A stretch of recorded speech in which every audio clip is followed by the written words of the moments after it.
it's your friendly neighborhood camera person. I've been shooting most of this and my camera went down, and Chris is in North Dakota. So here we are. I decided to do a spooky Halloween episode where I revisit the old abandoned greenhouse. We did this one in about 2018 and it worked phenomenally, but now I'm kind of out here on a cold day and it's still pretty warm even though the plastic's a little ripped.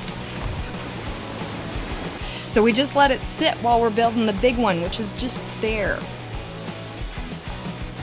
So we'll rehab this thing at some point and turn it into something else or use the materials, but I just wanted to show that this survived hail pretty well. We don't have any hail damage or anything else like that. The sides are still pretty firm, and it still holds water and everything, which is surprising. So we've also grown a little bit of algae, which is fun. Here's a little science thing for you.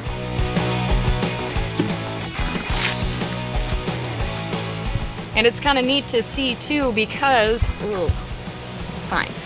nothing's been growing where there hasn't been light. So if I lift up this and you'll see that there's nothing growing under there. There's a bunch where there was sunlight and a missing panel, but then there's nothing underneath.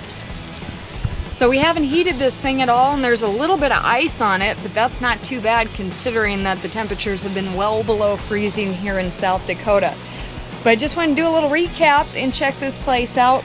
And I also wanted to show just a little bit of video because we had to clear the area before we built the big greenhouse and before we bought the house. So the other kind of scary thing, since this is Halloween, we had to burn that thing down with about 24 hours notice because we couldn't close on the house because it had 2 livable structures, and that thing was not livable that was out there.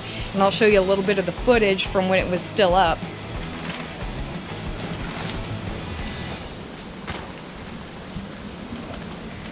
So we contacted the Nisland-Arpan Volunteer Fire Department. They came out, we had some burgers, and then we also had some of our neighbors out, and it was a good time.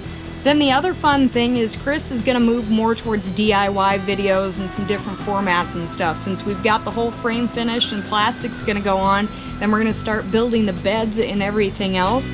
Then we're going to do a little bit more DIY for people who also want to know how to do it or how to do it like we're doing it.